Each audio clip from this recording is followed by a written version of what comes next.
Okay, I just woke up. I know I look like shit, and I'm 10 minutes into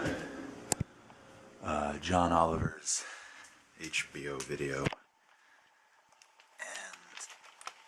oh, this is reaction worthy. This is so reaction worthy.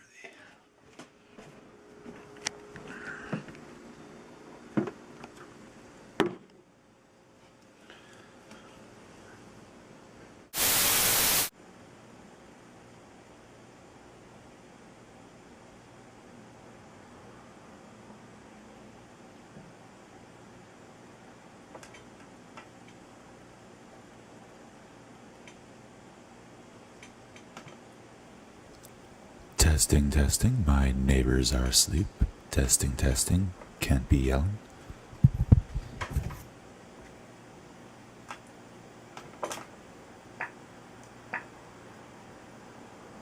The controversy with the Clinton Foundation is not so much what they did with their money, it's the possible conflict of interest in taking donations from individuals not only where or I foreign was, governments with business before the State Department. But it starts To be fair, off in 2008, the slightly foundation tried to before, head this off by promising the Obama administration they'd not only disclose all donations, which makes sense, but also get advance approval for any coming from certain foreign governments, which they did, but a few slipped through. There's one involving Algeria donating $500,000, although there's no proof that State Department policy was swayed as a result.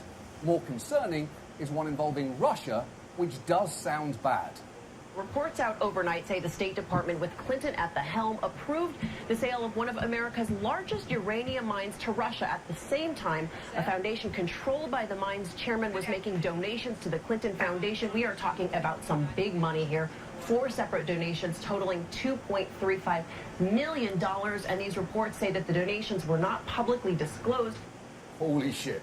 There are so many not good words in that one soundbite.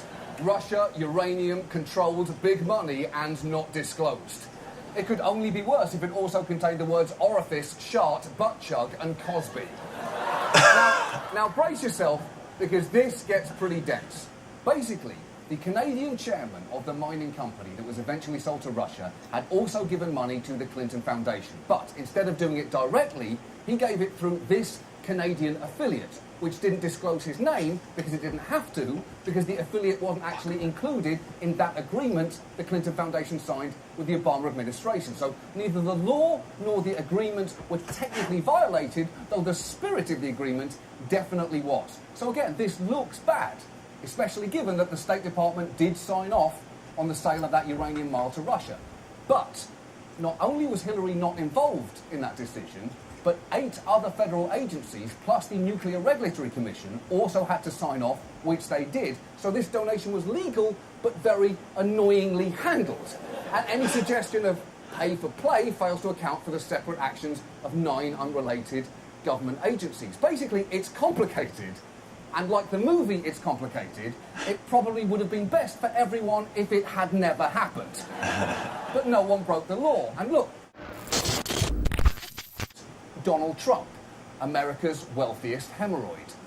Because if you are struggling with the idea of voting for Hillary because of all this, you need to take a long, hard look at Trump. If you're irritated by her lying, that is understandable. But he is quantifiably worse.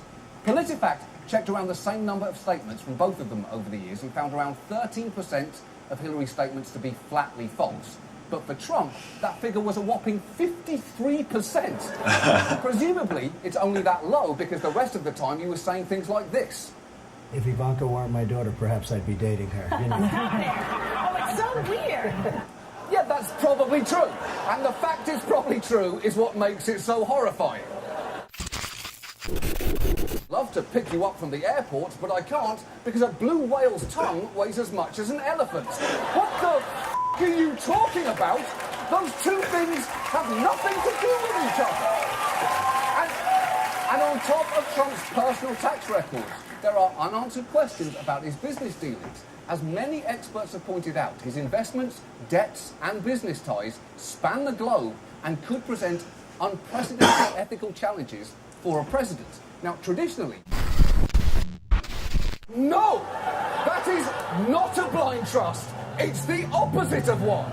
Almost anything else you could have said would have been closer to a blind trust. Oh, I'm going to put my assets in an upside-down doghouse filled with pudding. Is that a blind trust? No, that's ridiculous, but you're actually closer than you were before. And even more alarmingly, when George Stephanopoulos talked to Donald Trump Jr., he didn't seem to understand what a blind trust was either. It's not a blind trust if you and your siblings are still running. We're not going to be involved in government. We wouldn't be involved in government. Then it's not a blind trust. You're running the company, and he's president. So any foreign... But he's not making any decisions. John Oliver's references. Gotta love his references. It's not a blind trust if it's being run by his children. It is, because he'll have nothing to do with it, George. Or I guess you should say analogies. Where they are. We will not discuss this. We're not going to discuss those things. That was it. This is the end reference. It doesn't matter. Trust me. Wait. Trust you? The only reasonable thing to trust you on is which hair products can best make someone look like a 1980s serial killer. That's it. And look, if the financial actions of the Clinton Foundation annoy you, let me introduce you to the Trump Psycho Foundation. reference. And I'm not talking about the estimated American 12 pounds Psycho. of foundation that Trump wears on his face. I'm talking about his charitable organisation. That is right up there with catfishing a baby owl. He waited all night for you, and he's nocturnal, so that's his day gone. And Trump also allegedly used foundation money to purchase ridiculous items for himself. In another instance, Trump's foundation paid $10,000 at a charity auction in 2014 for a portrait painted of Trump. It was the second time Trump used foundation funds for a portrait of him. Okay, wait. Just for a start, what is he doing with his face in that photo? That is not a smile, that's waking up in the middle of a colonoscopy. And also, Don't on top people of that, buy how did and that sell portrait shitty cost paintings to launder money? $10,000? It looks like someone Xeroxed a black and white picture of Yeah, why Trump would you and pay then that much for painted that? over it with condiments from Burger King. Now, what Trump did there would technically be legal as long as the portrait What I was itself just saying was put to is, some charitable purpose.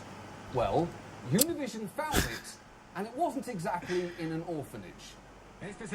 This is the painting that Donald Trump purchased with funds donated to the charitable Yeah, don't people buy foundation shitty that carries his paintings, last name. This buy morning, and sell shitty Univision got the paintings scoop that to the artwork launder remained money? hanging It's like, inside why would the you pay that restaurant much for that? Champions Bar and Grill, inside the Doral Hotel and Golf Course, a property owned by Donald Trump. That was microphone Now, in worthy, Trump's so. defense, that portrait is the perfect pairing for his restaurant's signature dishes, which are apparently, according to Yelp reviewers, watery tomato chunks with no flavour and craft beer brands misspelled on the menu.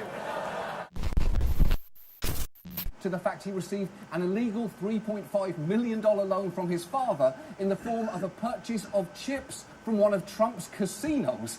And that loan could not have been shadier if it was given in baggies of cocaine or the bones of endangered species. Look, the point is, this campaign has been dominated by scandals, but it is dangerous to think that there is an equal number on both sides. And you can be irritated by some of Hillary's. That is understandable. Why doesn't John Oliver say money laundering? That's all very money laundering kind of stuff. In a politician allegedly. are like raisins in a cookie. They shouldn't be there. They disgust This is me. all a comedy sketch, But guys. most I'm a character. politicians have at least a few raisins. This is and Hillary, everything I am cookie saying like is this not the she opinion arguably of has me more in raisins real than life. apples. There's probably 10 of those little f***ers in there. But we all need to remember that when it comes to Donald These are all Trump, this is the amount these are of movie raisins props. that he represents. Oh my The god. man is a Read the channel raisin description. monsoon. He is ethically compromised to an almost unprecedented degree. So if you don't like raisins, I get it. They're disgusting. But unfortunately, this November, you're going to have to swallow 10, or we're all going to be eating this shit for years. The opinions of Louis Vision are not the opinions of anyone else. Louis Vision is a character. Oh my god. No, but that was funny.